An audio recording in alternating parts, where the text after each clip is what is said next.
दोस्तों, आज की कहानी भी एक महिला की ही कहानी है और इस कहानी को भेजा है फरीदाबाद से बसंती शेर ने आप तक पहुंचाने के लिए। इस कहानी का अनुमान है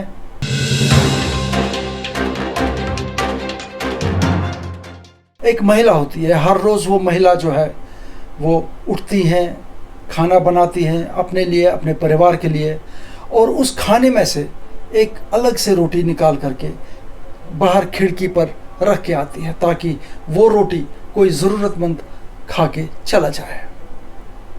उसी वक्त एक बाबा आते हैं, वो रोटी उठा के चले जाते हैं और जाते जाते एक लाइन कह के चले जाते हैं, वो ये कि तेरा किया हुआ बुरा तेरे पास ही रह जाएगा और तेरा अच्छा तेरे पास लौट के ज़रूर वापस आ जाएगा। हर रोज़ ऐसे ही होता है। महिला उठती है, खाना बनाती है अपने लिए, अपने परिवार के लिए, उसमें से एक रोटी निकाल करके बाहर खिड़की पे रखती है। बाबा आते हैं, बाबा वो रोटी उठा करके चले जाते हैं। जाते जाते ये लाइन कह के चले जाते हैं कि तेरा किया हुआ बुरा तेरे पास ही रह जाएगा और तेरा अच्छा तेरे पास लौट कर ज़रूर आ जाएगा। बहुत समय बीता है तो एक दिन वो महिला बहुत ही परेशान होती है, बहुत ही इरिटेट होती है, ये सोच करके कि बाबा ने कभी भी अपने मुख से धन्यवाद का एक शब्द भी नहीं बोला। केवल यही बोलते रहते हैं कि तेरा किया हुआ बुरा तेरे पास ही रह जाएगा और तेरा अच्छा तेरे पास लौट के ज़रूर आ जाएगा। आखिर मैंने इतना बुरा क्या किया जो मेरे पास रहेगा? ये सोच करके महिला बहुत इरिटेट हो जाती है, बहुत परेशान होती है और वो अब तय कर लेती है कि इस बाबा से अब छुटकारा पाना ही होगा।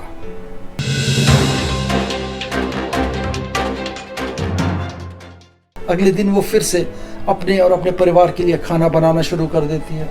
अलग से बाबा के लिए एक रोटी निकाल के रखती है और उस रोटी में जहर मिला देती है और जहर मिलाई हुई रोटी को खिड़की पर रख के आती है, ये सोच करके कि बाबा आएंगे, वो रोटी खाएंगे और वो बाबा मर जाएंगे।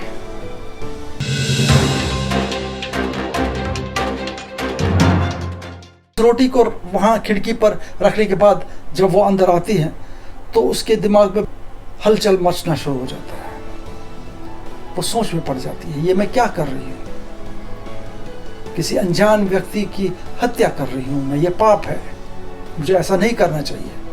इससे पहले कि बाबा आते, रोटी उठाते, वो महिला बाहर दौड़ के आ जाती है, उस रोटी को उठा करके फेंक देती है और बाबा के लिए एक नई साफ सुथरी रोटी बना करके खिड़की पर रख के चली जाती है।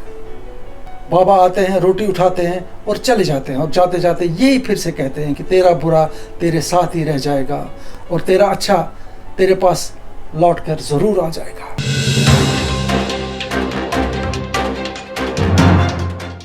इस महिला का एक बेटा भी होता है जो कई वर्षों से विदेश में रह रहा होता है।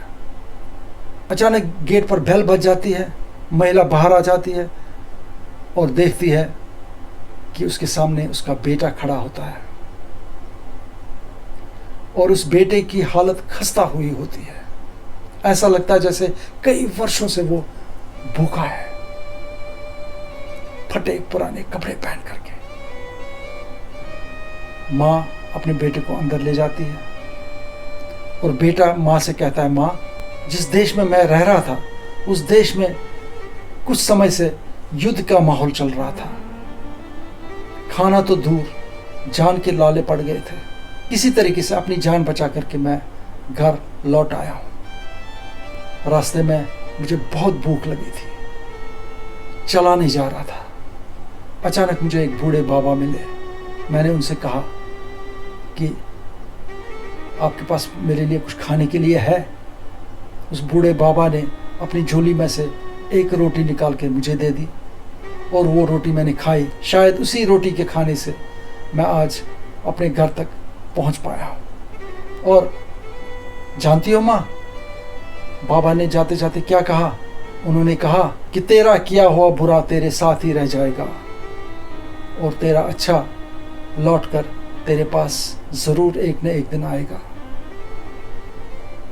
जैसे ही ये बात महिला ने सुनी, उसका दिल थम सा गया।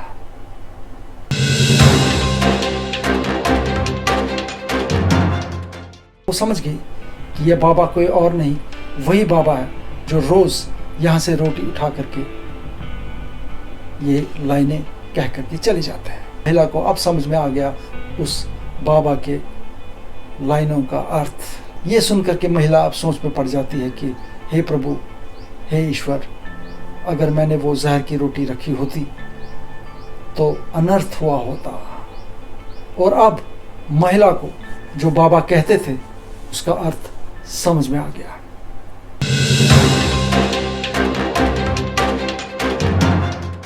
तो दोस्तों, ऐसा होता है कि कभी कोई व्यक्ति जो है अच्छा काम करता रहता है और अच्छा काम करते करते वो थक जाता है। क्यों? क्योंकि उसको कोई अप्रिसिएशन नहीं मिलती। वो सोचता है कि मुझे अप्रिशिएट कोई करता नहीं है अच्छे काम का, मैं क्यों अच्छा काम करता रहूं। और वो निर्णय लेता है कि अब वो अच्छा काम करना बंद कर देगा। लेकिन इस कहानी से हमें एक सीख मिलती है, वो ये कि कभी भी अच्छा काम करना छोड़ना नहीं चाहिए, अच्छा काम करते रहना चाहिए। क्योंकि अच्छे कर्मों का जो फल होता है वो एक न एक दिन आपके पास जरूर वापस आ जाता है, किसी न किसी रूप में, किसी न किसी समय।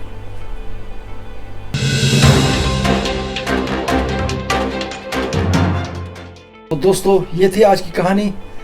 अगले रविवार को फिर आपसे मिलेंगे एक नई कहानी लेकर के, एक नई सोच लेकर के। तब तक के लिए आज्ञा, नमस्कार।